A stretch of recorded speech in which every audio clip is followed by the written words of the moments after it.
నమస్కారం.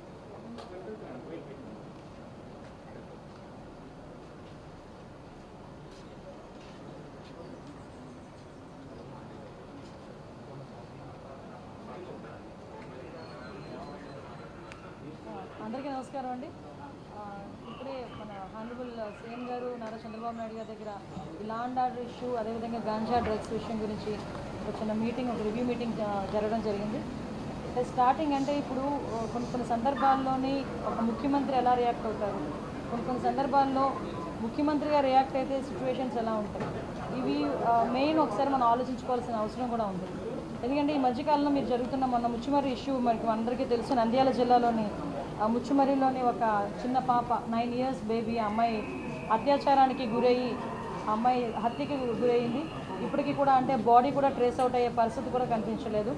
సో ఇటువంటి సిచ్యువేషన్స్లోని మాట్లాడేటప్పుడు కూడా చాలా క్లియర్గా ఇటువంటి సంఘటనలు ఎందుకు జరుగుతున్నాయి, ఇది ఒక ఎత్తు అయితే, నిన్ననే మనం చూసాం ఒక 6 నెలల పసికందు, నిజంగా వాడిని రాక్షసుడు అనాలో వాడిని ఏమనాలో కూడా అర్థం కాని పరిస్థితి ఉంది. అటు ఒక చిన్నతాత వరుస అయిన వ్యక్తి ఆ అమ్మాయిని అబ్యూస్ చేయడం, 6 నెలల పసికందు మీద కూడా అత్యాచారానికి ఒడిగొట్టడం, నిజంగా చూస్తూ ఉంటే కొన్ని సిచ్యువేషన్, అతని సిచ్యువేషన్ కూడా మేము అక్కడ ఎస్పీ గారిని కూడా నాకు తెలిసిన వెంటనే నేను ఎస్పీ గారితో మాట్లాడడం జరిగింది. ఎస్పీ గారు చెప్పడం కూడా ఏంటంటే కంప్లీట్గా తాగిన మైకంలో, ఎంత తాగాడంటే ఈవెన్ పోలీస్ స్టేషన్కి తీసుకొచ్చిన తర్వాత కూడా అతనికి తెలివి రాలేదు, అప్పటికి కూడా అదే మైకంలో ఉన్నాడు. అలాంటి మైకంలో ఆ పిల్లని చిన్న పసికొందిని అత్యాచారం చేసిన సంఘటన కానీ ఇవన్నీ చూస్తూ ఉంటే చంద్రబాబు నాయుడు గారు నిజంగా స్టార్టింగ్ ఇవే టాపిక్స్ ఎత్తుకున్నారు. మేము కూర్చున్న తర్వాత అసలు ఎందుకు ఈ పరిస్థితులు వస్తున్నాయి, ఎందుకు ఇటువంటి సిచ్యువేషన్స్ ఎందుకు మనం ఎదుర్కోవాల్సిన అవసరం వచ్చింది, ఎందుకు లిక్కర్ మీద, గాంజా మీద, డ్రగ్స్ మీద మనం ఎట్టి పరిస్థితులు ఉక్కుపాదం మోపాలి. ఈ గంజాయి మత్తులోని కానీ, డ్రగ్స్ మత్తులోని కానీ, ఈ మద్యం మత్తులోని కానీ వీళ్ళు చేసిన అరాచకాలు చూస్తూ ఉంటే ఎక్కడో ఒకటి వీళ్ళకి ఫుడ్ స్టాప్ పడాలి అనే ఉద్దేశంతో ఎస్పెషల్లీ ఈ 2 కేసుల విషయంలో మనకి విజయనగరం జిల్లాలోని రామభద్రాపురం మండలం జీడిక వలసలోని జరిగిన 5 నెలల పసికందు మీద జరిగిన అత్యాచారం కానీ, ఇప్పుడు ఈ మచ్చుమరిలోని అమ్మాయి హత్య విషయంలోని కానీ చాలా సీరియస్గా స్పందించి గౌరవ ముఖ్యమంత్రి గారు ఈ 2 ఇష్యూస్కి కూడా ఒక స్పెషల్ కోర్టును కూడా ఇమీడియట్గా ఏర్పాటు చేసి ఆ స్పెషల్ కోర్టు ద్వారా అతి తొందరగా నిందితులు ఎవరైతే ఉన్నారో వాళ్ళకి శిక్ష పడే విధంగా చేయడానికి ఆదేశాలు కూడా జారీ చేయడం జరిగింది. అదేవిధంగా ఇప్పుడు ఎవరైతే మనకి ఈ ముచ్చుమర్రి విషయంలోనైతే ఆ అమ్మాయి మరి అతి క్రూరంగా చంపబడింది. ఏదైనా మనం మామూలుగా మాట్లాడుకునేటప్పుడు కూడా చాలా క్లియర్గా ఆలోచన చేసుకోవాలి. ఆ అమ్మాయిని కూడా గొంతు నిలిపి చంపి అక్కడ వాళ్ళు చెప్పిన విధానం బట్టి ఒక రాయి కట్టి అక్కడున్న చెరువులోనో కొలలోనో పడేసిన పరిస్థితి. సో అటువంటి సిచ్యువేషన్లో అమ్మాయి బాడీ కూడా ట్రేస్ అవుట్ అవ్వలేదు. ఎన్డీఆర్ఎఫ్ బృందాలు ఇంచుమించుగా చాలా ఎక్కువగా మేమందరం కూడా పంపించడం జరిగింది. ప్రతిరోజు కూడా కంపల్సరీగా చంద్రబాబు నాయుడు గారు దీని గురించి మానిటర్ చేస్తున్నారు. మమ్మల్ని ప్రతిరోజు అడుగుతున్నారు ఎంతవరకు వచ్చిందో రిపోర్ట్ ఏంటని అడుగుతున్నారు. దీని మీద మేము అంత ఎన్డీఆర్ఎఫ్ బృందాల దగ్గర నుంచి అన్నీ కూడా ఎతికినా కూడా అమ్మాయి బాడీ అయితే ట్రేస్ అవుట్ అవ్వలేదు. ఇప్పుడు ఆ తల్లిదండ్రులు ఎవరైతే నిందితులు ఉన్నారో నిందితులను కూడా పట్టుకుని రిమాండ్కి పంపించడం కూడా జరుగుతుంది. అరెస్ట్ చేయడం జరిగింది. ఇప్పుడు రిమాండ్ కూడా పెడుతున్నారు. అట్ ద సేమ్ టైం ఆ కుటుంబానికి చనిపోయిన బిడ్డను ఎవరు కూడా తీసుకురాలేదు. జస్ట్ వాళ్ళకి ఒక కాంపెన్సేషన్ విషయంలో ఒక 10 లక్షల రూపాయలు ఇవ్వాలని చెప్పి ఆ ముచ్చుమరి కేసులో మనకి 9 సంవత్సరాల ఆడబిడ్డకి ఏదైతే అన్యాయం జరిగిందో, అమ్మాయి హత్యగా వెంచబడిందో ఆ కుటుంబానికి 10 లక్షల రూపాయలు. అదేవిధంగా ఇప్పుడు అత్యాచారానికి గురైన బాలిక ఉంది, బాలిక ఇన్ ద సెన్స్ పసికందు, ఆ పసికందుకి కూడా ఒక 5 లక్షల రూపాయలు ఫిక్స్డ్ డిపాజిట్ చేసి రేపు పొద్దున్న అమ్మాయికి ఉపయోగపడేటట్టుగా ఫిక్స్డ్ డిపాజిట్ చేయమని కూడా ఇప్పుడే సీఎం గారు ఆదేశాలు ఇచ్చారు.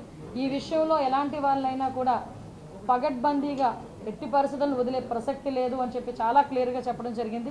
అట్ ద సేమ్ టైం ఈరోజు ఏదైతే గంజా విపరీతంగా పెరిగిపోయి, డ్రగ్స్ విపరీతంగా యూసెస్ పెరిగిపోయి, నకిలీ మద్యం తాగి వాటికి అలవాటు పడిపోయి వాటి నుంచి బయటికి రాని సిచ్యువేషన్స్లో ఉన్న వాళ్ళని కూడా ఏ విధంగా బయటకు తీసుకురావాలి, ఏ విధంగా రీఅడిక్షన్ సెంటర్స్ ఏర్పాటు చేయాలి, వీటన్నిటి మీద కూడా రివ్యూ జరుగుతుంది. డెఫినెట్గా రాబోయే కాలంలో ఆడపిల్ల మీద ఒకటి మాత్రం చాలా క్లియర్ అండి, ఆడపిల్ల మీద తప్పుడుగా చూడాలనుకున్నా కూడా భయం కలగాలి. తప్పుడుగా వాళ్ళ మీద ప్రవర్తించిన రోజే అదే ఆఖరి రోజు అవ్వాలి వాడికి అన్న విధంగా చట్టాలని కూడా మేము క్లియర్ కట్గా చట్టాలని కూడా మేము చేసుకుంటామండి. డెఫినెట్గా రాబోయే కాలంలోనే ఆడపిల్లల మీద ఎటువంటి అఘాయిత్యాలు జరగకుండా చూసుకునే బాధ్యత కూడా తీసుకుంటాం. ఏదైతే ఈ 2 విషయాలని కూడా నేనే స్వయంగా వెళ్ళి వాళ్ళకి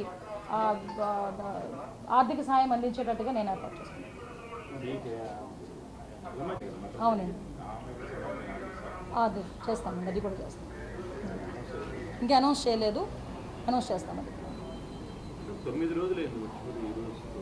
9 రోజులండి. నిజంగా మీరు ఆ విషయంలోని మనం ఇది దాటేయాల్సిన అవసరం లేదు.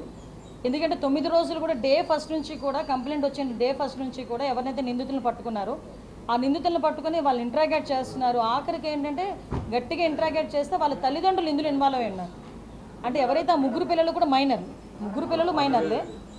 ఆ ముగ్గురు పిల్లలు మైనర్లు, వాళ్ళు చేయలేరు కాబట్టి వాళ్ళ పేరెంట్ని ఎవరినో సహాయం తీసుకున్నారు. వాళ్ళ పేరెంట్ని ఏంటంటే కొడుకులు రక్షించాలన్న తపనలోని ఈ విధంగా వాళ్ళు కూడా చేయడం అనేది జరిగింది.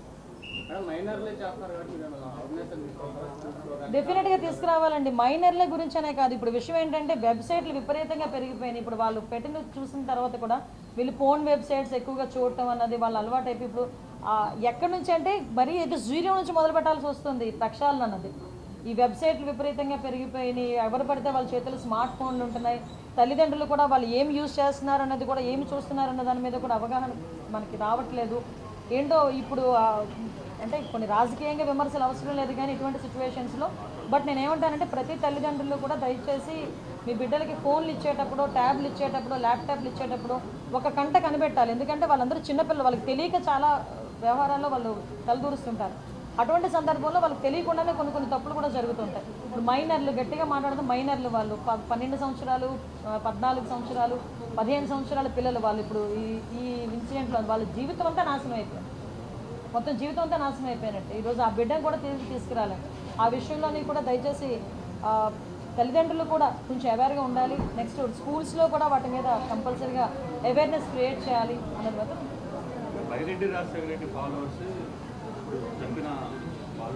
ఎవడైనా అనవసరం అండి. నేను ఏమంటానంటే ఎవడైనా అనవసరం, తప్పు తప్పే. క్రిమినల్కి పార్టీ ఉండదు, క్రిమినల్కి క్యాస్ట్ ఉండదు. దయచేసి అది కూడా గుర్తుపెట్టుకోవాలి. క్రిమినల్ అన్నవాడికి పార్టీ ఏంటి, క్రిమినల్ అన్నవాడికి క్యాస్ట్ ఏంటి? క్రిమినల్ ఈజ్ క్రిమినల్ అంతే. క్రిమినల్కి శిక్ష పడాలి, ఆ శిక్ష పడేటట్టుగా చేసుకోవాలి అంతే. అంతకుమించి ఇందులోని బైరెడ్డి వాళ్ళు ఉన్నారు, ఆరెడ్డి వాళ్ళు ఉన్నారు అని అందు మనకు అనవసరం. తప్పు చేశాడు, శిక్ష పడాలి అంతే. ఆ శిక్ష కూడా ఎప్పుడో పడవడం కాదు, ఇమీడియట్గా పడాలి. ఆ శిక్ష కూడా యాజ్ ఎల్ యాజ్ పాసిబుల్ పడాలి. ఆ శిక్షను చూసైనా మత్తులో ఉన్నవాడికి కూడా భయం కలగాలి.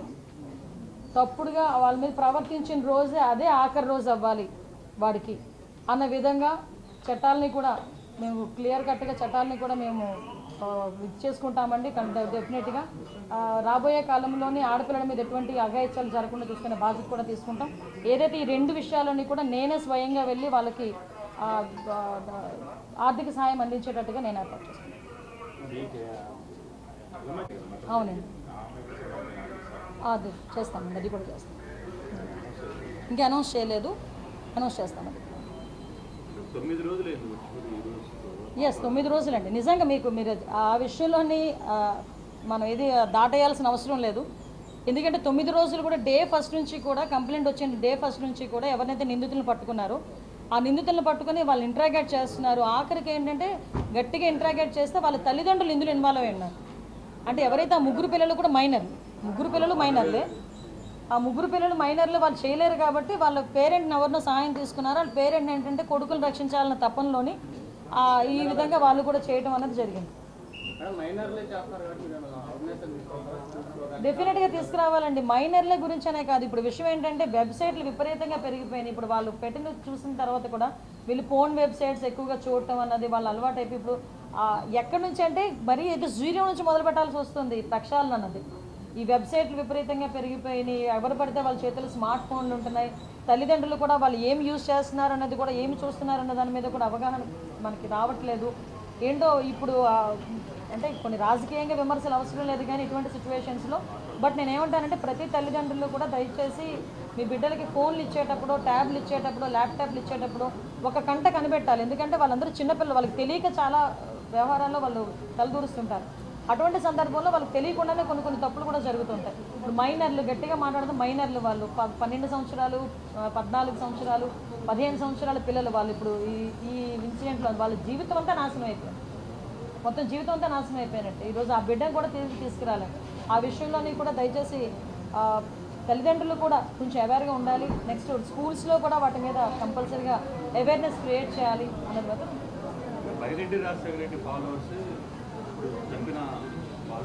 ఎవడైనా అనవసరం అండి. నేను ఏమంటానంటే ఎవడైనా అనవసరం, తప్పు తప్పే. క్రిమినల్కి పార్టీ ఉండదు, క్రిమినల్కి క్యాస్ట్ ఉండదు. దయచేసి అది కూడా గుర్తుపెట్టుకోవాలి. క్రిమినల్ అన్నవాడికి పార్టీ ఏంటి, క్రిమినల్ అన్నవాడికి క్యాస్ట్ ఏంటి? క్రిమినల్ ఈజ్ క్రిమినల్ అంతే. క్రిమినల్కి శిక్ష పడాలి, ఆ శిక్ష పడేటట్టుగా చేసుకోవాలి అంతే. అంతకుమించి ఇందులోని బైరెడ్డి వాళ్ళు ఉన్నారు, ఆరెడ్డి వాళ్ళు ఉన్నారు అని అందు మనకు అనవసరం. తప్పు చేశాడు, శిక్ష పడాలి అంతే. ఆ శిక్ష కూడా ఎప్పుడో పడవడం కాదు, ఇమీడియట్గా పడాలి. ఆ శిక్ష కూడా యాజ్ ఎల్ యాజ్ పాసిబుల్ పడాలి. ఆ శిక్షను చూసైనా మత్తులో ఉన్నవాడికి కూడా